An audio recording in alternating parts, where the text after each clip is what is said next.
A good sample of your population would mean that the more people you survey, the more accurate your data will be. If you just survey one person on how many minutes they watch the Olympics, you're going to get a much different answer from that one person than you will if you survey a lot of people, because one person is not a good sampling of what's happening in the population as a whole.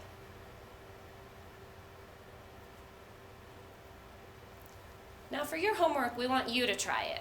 Think of a good population to survey. How many people from this population should you survey?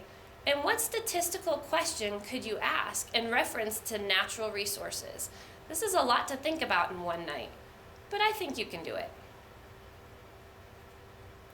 Hopefully, you feel like by watching this video, you can decide on a population to survey and write a good statistical question.